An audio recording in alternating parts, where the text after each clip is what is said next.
Welcome to Broken Trust Stories. If you love crazy, unbelievable stories, make sure to subscribe and hit the bell so you don't miss out. Let's jump right into today's story. Husband fears cheating wife after Rich Playboy's offer. You won't believe what happens next.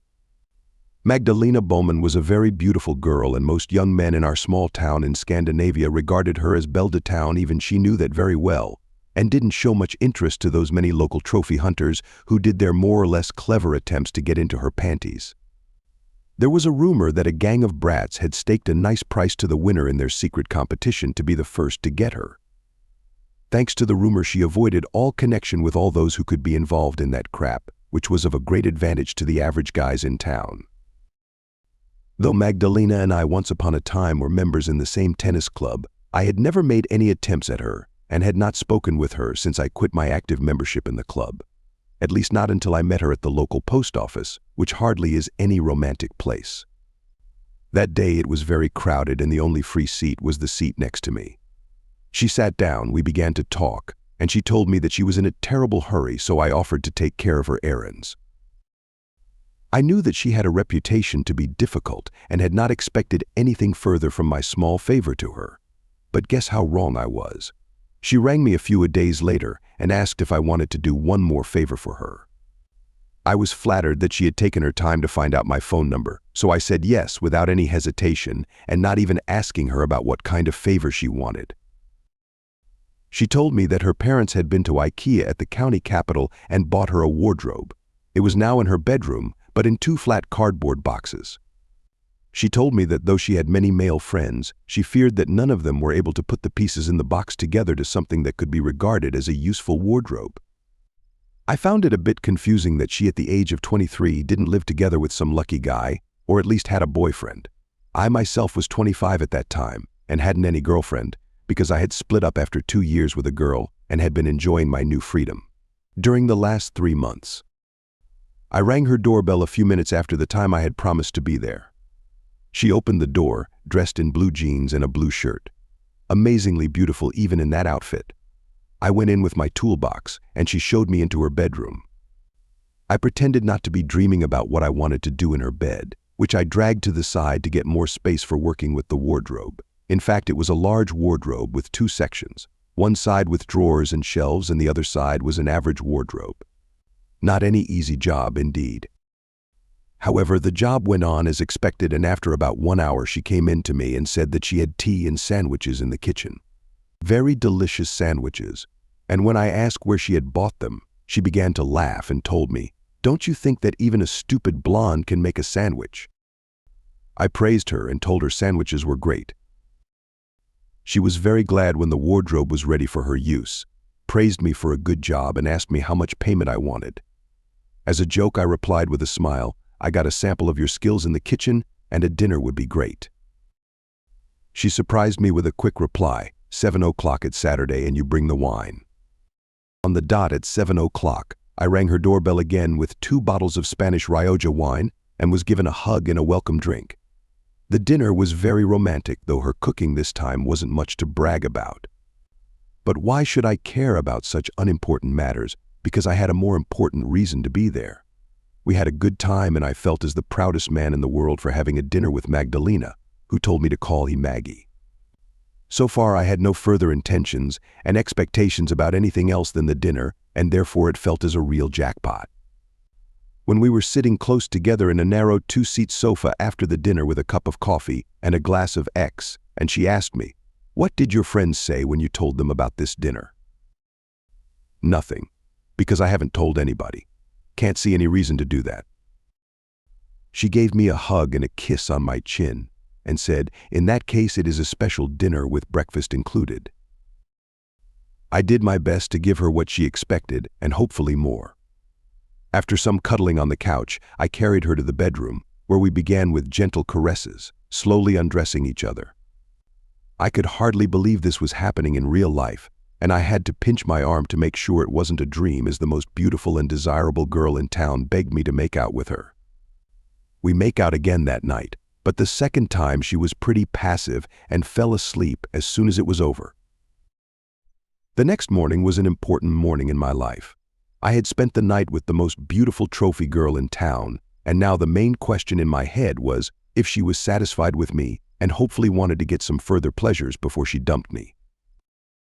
Maggie was already dressed when she had made breakfast and woke me up.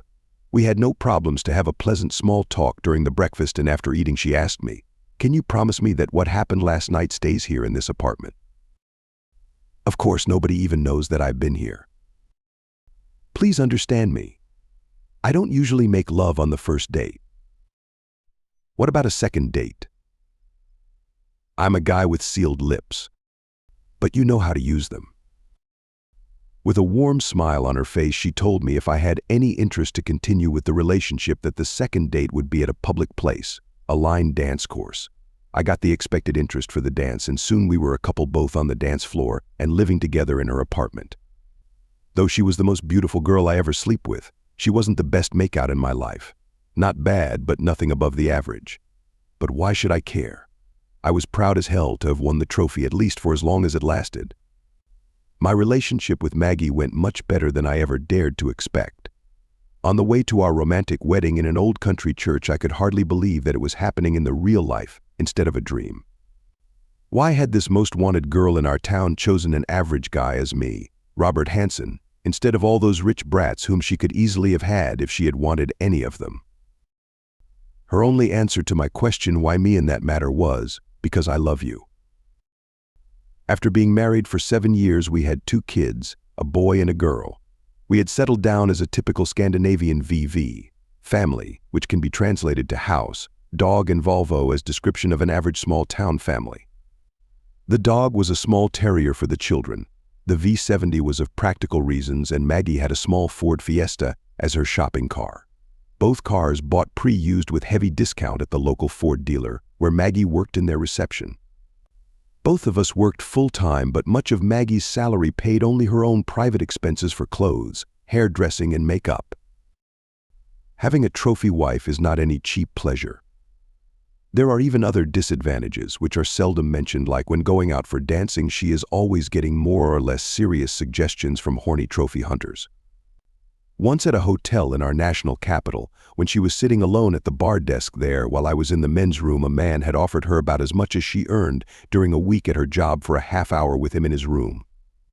Of course, she said no thanks, but teased me for a long time about how easy it could be for her to make 1 month's salary in a short time during one evening, and even about how much I owed her for services every month. I was working as CNC operator at a plant specializing in advanced machine parts. My job was very important for the whole business because I did the first sample, usually in cooperation with engineers from our customers.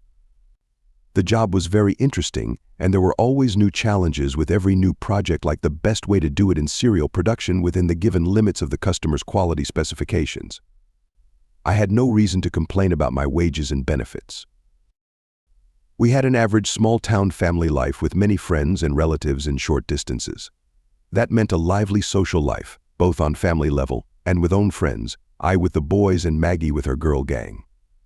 She was a good mother to our children, and we had avoided serious quarrels during our whole 7 years of marriage when a heavy load of shit hit our fan. The funny thing is that neither Maggie nor I was in any way involved in the beginning of our problems. It was a very beautiful ex-model and a rich man's real trophy wife by name Lola Anderson who put the stone rolling when she dumped her husband Sonny. The dumped husband happened to be the only and very spoiled child to the very richest man in town. In most matters, he used to pay for fast solutions when he had problems. A short time after she had left him, people at a bar had heard him bragging that the runaway lady would be replaced by a more beautiful local woman, who unfortunately happened to be married to some damn Hanson for the time being. But why should he care about such minor obstacles when everybody knew that a fat wallet was the most efficient aphrodisiac in the world? The gossip was told to me, and there was no doubt that it was Maggie who was the target in that dirty game. I tried to have a serious talk with her, but she took it as a silly joke and teased me about that she had always wanted a brand new BMW instead of her old Ford, and diamond rings would fit on her fingers. She ended her joking with a question why we had never been to Mauritius. Then, when she noted that I didn't find it funny at all, she told me that even she had heard the rumors, but she would never abandon the children and me. I told her that I believed her. but I was sure that serious problems had to be expected, especially now in our 7th year, and the most critical time of any marriage, ours as well. Not even I could deny that there had been minor problems now and then, though we had avoided serious quarrels. My fellow workers noted that I had problems, and as soon as they got to know the reason for my bad mood, they offered to lynch that bastard who had caused them, because there is a weak point in our legal system, which says that if it is not beyond reasonable doubt who did what in a gang assault, nobody can be sentenced for anything. Though there have been several shameful scandal sentences, the Supreme Court refuses to admit that anything is wrong. The plans for some kind of action got to be subject for wild discussions during the coffee breaks, and very soon got to unrealistic levels. However, they even went into the ears of the managing director.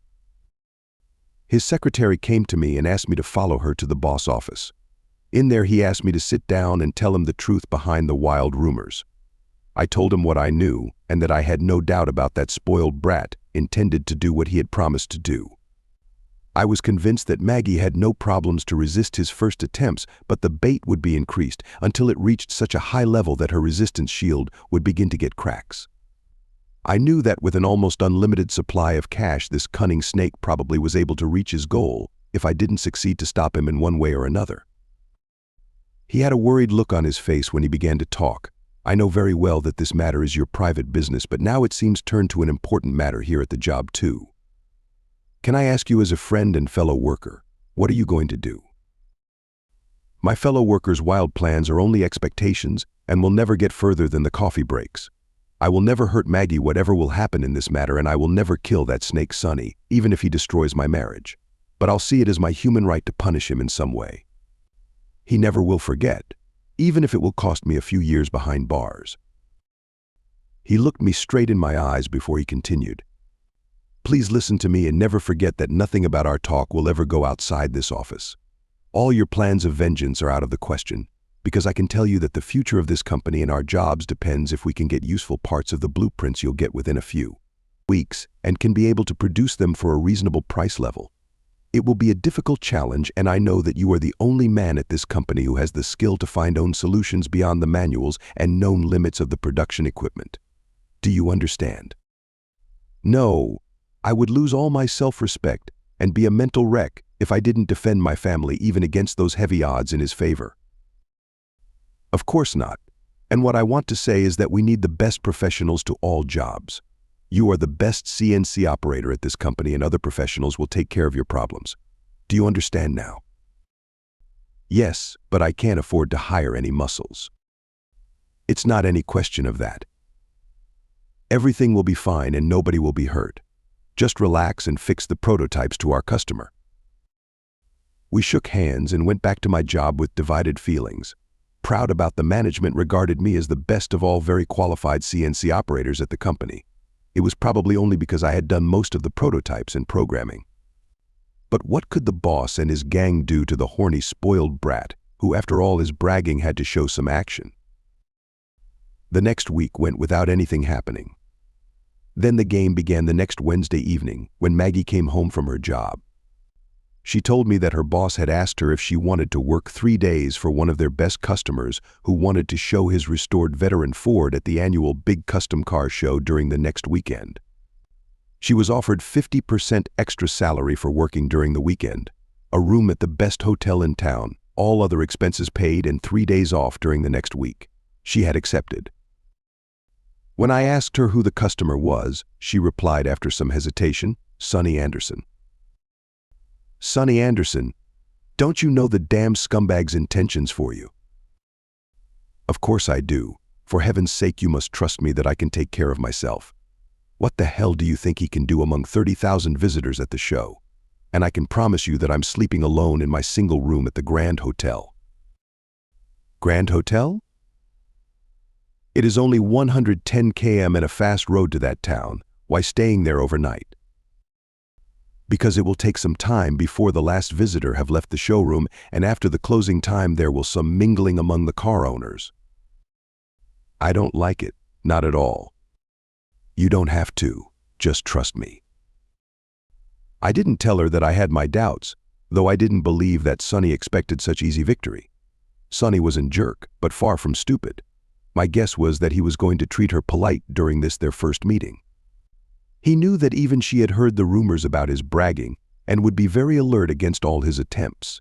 But I was sure that he wasn't going to hesitate a second if he got a chance to get her laid already during these days. Who knows what could happen when he invited her to romantic dinners or took her to wild partying with other car owners. Even not doing anything unconfident, these days he would create some kind of trust and lower her guard for the next time. He owned a carefully restored Ford Crown Victoria Skyline 1956 with a huge 312 cubic inch V8. All parts were original, but much of the black paint under the car and under the hood was replaced with chrome. At the shows it usually stood on a floor of mirrors with spotlights at the hidden parts. It was a real treasure, and he had won many Best in Show prizes with that car. Crown Victoria is regarded as the car of the cars. And the burble of its huge V8 is the sweetest music a real man can hear in the opinion of many classic car enthusiasts. His ex-wife used to be with him to the motor shows, and getting her replaced with Maggie was okay with her boss, especially because the different branches of Sonny's family enterprises owned many Ford Transits bought from his company. However, he had promised to catch her at our house Friday morning, but on Thursday evening he rang her and said that their trip was canceled, without mentioning any reason. The local gossip found out very soon, and after lunch everybody at my job knew that the reason was that his car was damaged. Something had been written on it with some paint remover. Some rumors said jerk, others said scumbag. I didn't care but understood that it wasn't of any advantage for me. I even doubted that it had anything to do with Maggie, but I expected to be suspected. How right I was. When Maggie came home from her job, she was angry as a wasp and demanded to know if I was in any way involved in that vandalism.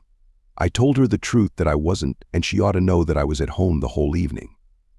As I feared, she felt sorry for Sonny and told me that if she ever found out that I had been involved, it would cause serious damages to our relationship.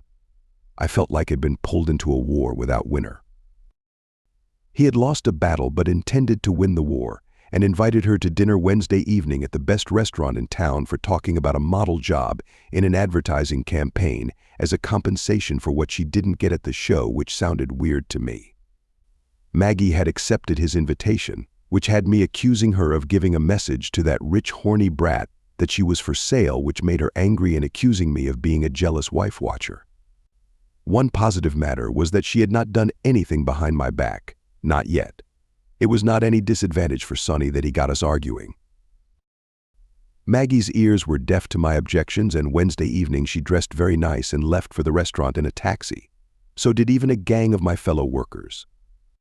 Next day at the job they told me that Maggie and Sonny obviously had a pleasant dinner until Sonny had to go to the men's room, where they had surrounded him, put a razor blade against his penis, and told him that it would be cut off if he didn't skip all his dirty intentions for Magdalena Hanson and sent her home in a taxi. It was a quite different man who returned to their table. The jolly small talk and giggling had disappeared, and Maggie had a worried look on her face. Within 10 minutes they had interrupted their meal and left in a taxi with the fellow worker gang tailing them in 2 cars. The taxi went to Sonny's house, where he and Maggie went into the house. Before the gang had decided what to do, a cussing Maggie had rushed out from the house and made a call with her cell phone. A taxi had arrived a few minutes later, and they tailed it to our home. To my surprise, Maggie got home much earlier than expected from her dinner with Sonny. I noted that she was in a bad mood but didn't say a word to me. I couldn't resist my temptation to ask her, "What the hell has happened? Have you sold your honor and lost the money? Or didn't the damn creep get it hard?" She came close to me and asked, "Why don't you trust me because you?" Then I interrupted what I had intended to say and said, "Where the hell have you been? You stink like you were coming straight from a cowhouse." Maggie went to shower in the bed without wasting any further words on me. The next morning I was told what had happened the previous evening, but the guys didn't know what had caused the terrible stink in Sonny's house. The only thing they knew was that Maggie had rushed out from the house after not more than 1 or 2 minutes, and Sonny had opened all windows in the house. Once again I had won a battle but got Maggie feeling even more sorry for Sonny. Sonny caused his next problem by himself alone, without help from any others. When he hadn't heard anything from the police about his damaged car in 2 weeks, he went to the police station, found the female detective who was responsible for the case, and began threatening her with getting fired by his father's connections if she didn't find the marauder very soon. She tried to explain that they took the cases in order, and for the time being she had 5 burglaries, 3 cars scratched at a supermarket parking, and 1 stolen bulldozer to take care of before his matter got at the top of her pile of papers. He had began shouting that, as one of the most important taxpayers in town, he had right to demand fast action when he got problems. That didn't impress very much on the local police, because they are employed by the state and ruled from the county capital, where none cared about some Sonny Anderson in a distant small town. However, the local police did, but in a different way than Sonny expected. They happened to have a speed and drunk driving control one evening at the road between Sonny's office and his home. They got bingo, 25 km/h speeding and 0.5 promille alcohol. Not enough for a ticket to jail, but enough for a goodbye to the diving license for a long time and heavy fines expected after trial. He demanded his lawyer to accuse the police for harassing, but the lawyer refused because the police had succeeded to catch 5 other speeders and 1 further drunk driver at that control point. One more battle for my account, and this time Maggie didn't blame me. Sonny was used to getting what he wanted and had a reputation of a man who didn't give up his intentions, especially not when the road to his goal happened to be a challenge with problem-filled path. He had no plans to give up his plans for my wife, but understood that he had to invest much more than he had done so far. While planning on how to get her impressed enough for ending up in his bed, he got a gift from above. Not from heaven, but with airmail from America. One of his best friends from boarding school, now living in the Silicon Valley, invited him and his spouse to his wedding in Las Vegas. Sonny understood that he had a real bingo, which would solve his problems. He invented an errand to Maggie's job and invited her for lunch and offered her a very expensive trip for free if she wanted to act as his spouse during the wedding. His offer included all flights in first class, everything, for free in Las Vegas, and a helicopter trip to the Grand Canyon. He even promised her that he had no intentions about seducing or demanding any kind of sleepover during the trip. When she had promised to think about it, he had continued that she, of course, was paid her usual salary from her job, and her clothes for the wedding were for free. She was much more interested than she had pretended to be during the lunch, and back at her job she did a quick check with Google and found out that his offer was worth something around $10,000 US. She told me about his offer the same evening, which was a plus in her account. But to my great disappointment, she had already accepted his offer. I couldn't shut up and asked, "Only a $10,000 trip means that he regards you to be much cheaper than his ex-wife, who cost him 5 times more for a BMW before she spread her legs for him for the first time." Nasty thing to say to her, and she screamed back, "Do you think I'm a cheap lady?" What else can I think if that jerk can buy your love for such a cheap price? I don't blame you. $10,000 is at least a bit more than 30 silver coins. Your problem is that you envy me, because my job gives me such opportunity to travel. Your so-called job for Sonny will give you more than that. Much more, indeed. You ought to trust me. Nothing more was said in that matter during the evening. The next morning I went into my boss' office and told him the bad news that Sonny had taken a new, probably successful step against his goal with my wife. His reply had me a bit confused. "I've heard that, and believe me, it is under control, and you don't have any reason to worry. You can pretend that you are worried, but don't do anything and let her go if she wants to do that." After some talk about the job, which went on slightly better than expected, I left his office still confused but in a much better mood. Maggie's decision to go to Las Vegas with Sonny put a definite strain on our marriage. Though we didn't have any serious quarrels, our usual laugh and jokes had disappeared and been replaced with some kind of correct behavior. Even our lovemaking was replaced, but far from as often as usual. The last night before she left was an exception with real lovemaking again. We did it 3 times that night, and after the last time, when we had a small talk about things to do while she was away, I asked her if she wanted me to pack her things in cardboard boxes. She began to cry and asked me, "Why?" "Because it will be much easier for you move to Sonny's house when you are back." For heaven's sake, why can't you understand that it is only a few days' job for me? Because I know his intentions, and it doesn't matter that he'll get you for a bargain. He had never invested even that amount, not even though it is peanuts for him, for nothing. He wants you and is willing to pay to get you. So you don't trust me? No, I don't, not in this matter. I can't give you what he can, and obviously his money means more than my love. But one thing is for sure. I don't want you back after you've been soiled by that jerk. Doesn't matter if he dumps you direct after the trip. Please remember that this marriage is terminated as soon you spread your legs for him. It doesn't matter that you are drunk or drugged, which you probably will be if he doesn't get it otherwise. You've got Sonny as ghost in your brains. I love you and our children, only you and the children. Please trust me. She began to cry before she fell asleep. A taxi arrived to catch her early in the morning, and I kissed her, gave her a hug, and said, "Thanks for these years and good luck for the future. Goodbye, love. I love you." And then she was gone. It was the worst day in my life, because I had no hope that she could resist him after a few days in his world. Only such thing as the comfortable flight in first class was as different as night and day compared to the crowded charter flights during our holiday trips. Even the limousine instead of coach from airport to the hotel must get her thinking about the advantages of living with Sonny. The only thing she had to do for getting such comfortable life was letting Sonny sleep with her now and then. If that was unpleasant for her, she could do as the English girls did during the 19th century when they closed their eyes and thought about Queen Victoria.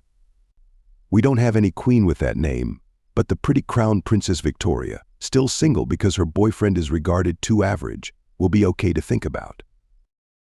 I had many silly thoughts in my head during that sad day. Back home from my job the next evening, I got the surprise of my life. Guess who was sitting in the kitchen? Maggie was back home. When she saw me, she stood up, met me, and began hugging and kissing me and begged, "Please forgive me. I've been a stupid idiot. Please forgive me." Then I had her tell me what happened during her super short USA trip. Sometimes later, when everything calmed down again, I persuaded Maggie to write down her own story about the USA trip. Maggie tells her own story. To my great surprise, Sonny rang me at my job and invited me for lunch. At the restaurant, he told me that he was sorry that his earlier attempts to hire me for some PR jobs had ended in fiasco. But now he had got a new challenge in which he needed a well-qualified female hostess, and in his opinion, I was perfect for that job. One of his best friends, now living in Silicon Valley in California, had invited him to his wedding. As it was the second trip for both the bride and the groom, they had decided to have it in Las Vegas together with friends instead of the usual family matter. Sonny's friend had asked him to be the best man and together with his wife be hosts at the party after the wedding. Sonny's problem was that his wife had recently left him, and therefore he offered me the job as his assistant at the party. His offer included flights in first class, single rooms at best hotels, all meals, all other expenses paid, and no deduction in the salary from my job. Sounded interesting, but too good to be true. Why so much for almost nothing? I thought that he expected some other favors, and told him that he could get both younger and prettier escort girl in Las Vegas, who would give him all kinds of a 24-hour-a-day service for far less expenses than I should cost him without any personal service. Sonny looked me straight in my eyes and told me that the only reason for why he had not mentioned single rooms and no demand for any kind for sleepover was that it was so obvious that he didn't think it even needed to be mentioned. When Sonny rang me during the afternoon, I took the job. I had expected complaints and objections from my husband, but hadn't expected them to be of so serious kind as they really were. I got a very bad feeling when he accused me of having sold our marriage for 30 silver coins. And when he began planning for divorce, I understood that I was playing with fire and had made a big mistake when accepting Sonny's offer without talking with him. I rang Sonny and tried to cancel my trip, but he told me that everything was already booked and persuaded me to go on with it. My husband's chilly behavior had turned to very tender love-making during my last night at home before the trip, and I feared that he regarded it as the last makeout with me in our relationship. The way he said goodbye that morning put me in a very bad mood, and I regretted the whole trip from its very beginning. Obviously, I was a bad omen for Sonny, because both of his earlier attempts to hire me for some job had gotten him into problems, and so even this time. Reading ads in local American newspapers on the web, Sonny had found a classic Ford 1936 convertible for sale in New York and made an agreement with the seller to buy it for a very good price, which would give him a nice profit when he sold it back home. Therefore, he had booked the trip via Newark instead of Chicago and planned for one-day stay in New York so he could fix the car business. While waiting for boarding the plane, he rang the guy in New York and got the bad news that yesterday evening the car was sold to another buyer who had paid $2,000 over Sonny's price. Sonny had got so mad that he had thrown his expensive new cell phone at the stone floor, and I collected the pieces to a wastebasket. Sonny had gone straight to the bar for several drinks. He continued his drinking on the plane, and after some hours he began harassing me with, "You must be happy as hell for a real man took you away from that poor wimp of a husband." I told him, "He is no wimp and I love him. Not after this trip when you've got a taste of a real man. If you expect something such, please forget it." "Okay, silly lady. Listen carefully to the new rules for this trip. No bullshit about single rooms and everything will be fine if you behave as a good girl. Understand?" I didn't want any further arguing from him on the flight, so I replied, "Yes," but decided to cancel the trip as soon as we got to Newark International and take the first possible flight back home. Sonny continued his drinking and fell asleep. After several attempts, I succeeded in waking up Sonny before the landing, and to my great pleasure he had a terrible hangover. I was after Sonny in the immigration control line, and when it was his turn, he for some reason was denied entry to the U.S. I heard him yelling and shouting racist comments to the young female Afro-American immigration officer, who obviously had pushed a button because 2 security guards were there within seconds and dragged away a screaming Sonny. That was the last time I saw him and didn't care where they took him. When it was my turn at the immigration desk, she did a quick check of my passport and said with a warm smile, "Welcome to the U.S." I got my suitcase, went through the customs, and was standing in the U.S. with a huge ocean between my home and me, and without a ticket for going back there. I found SAS desk, and to my great relief I got a tourist class ticket to Copenhagen the same evening. Even sitting in a much less comfortable seat, the flight home was much more pleasant than in the other direction together with Sonny, which was the worst mistake I ever made in my whole life. After arrival to Copenhagen in the morning, I got a local train over the bridge to Malmö, from where I got an express train near to my hometown and taxi for the last 40 km. Thank heaven for credit cards. I was back at home after the worst and most stupid mistake of my whole life. I had staked a happy marriage for nothing and prayed that my husband would forgive me. When I got into the bedroom and saw the pile of empty cardboard boxes, I began to cry hysterically as I understood what my husband had intended to do while I was away. He got a real surprise when he found me at home after so short a time. I told him the truth, that I had never had any intentions for cheating him. I had never cheated on him, and I would never cheat on him. I had not given Sonny as much as a kiss. I begged him to forgive me, which he did to my great relief. Our marriage survived, and I'm very happy that my husband, after several chilly weeks, regards me as his loving wife again. Epilogue. About 2 weeks after Maggie's USA trip, the young female detective had succeeded in finding the man who had damaged Sonny's Ford. He was bankrupt with huge debts, and Sonny had refused to rent him an apartment, which he accepted, but the reason for his vengeance had been Sonny's nasty comments and cruel laugh about his attempt to get an apartment. Sonny's visit in the U.S. got to be much longer and much more expensive for his family than he ever expected. Of course, I don't know everything for sure, but the rumors I heard in town says that reason for his denied entry to the U.S. was that he had been involved in some political crap during his time at the university. Sonny had been totally weird when he got drunk and harassed Maggie during the flight. If he had been nice to her and used his brains instead of his big mouth after the fiasco at the immigration desk, she had probably felt sorry for him. During such circumstances, it might have been far from impossible for him to persuade her to spend some days with him at a nice high-class hotel in Mexico or Caribbean islands instead of Las Vegas, and got great chances to catch her in his trap. Nobody will ever know if my boss connections could interfered and put a stop to it in those countries. It is even said that when the airport security searched his luggage, they found some cocaine. He could have intended to use it on Maggie to get her more apt to cooperate with his intentions if she continued to say no during his attempts to seduce her in more common ways. Or somebody who didn't like arrogant brats could have put it in his luggage to cause him a bit harder sentence. Though the family hired an expensive local lawyer for Sonny's trial, the judge hadn't been impressed of their explanations and sent him for 6 months to some white-collar prison. According to the local rumors in town, after 2 of his cousins were over there visiting him, some of his fellow inmates with bad experiences of racism. Had used some hard ways to teach him about their humble opinion about his racist harassment of one of their female government employees as a very stupid matter. Thanks for watching. If you enjoyed this story, don't forget to like this video, comment your thoughts below, and of course subscribe to the channel for more gripping stories like this one.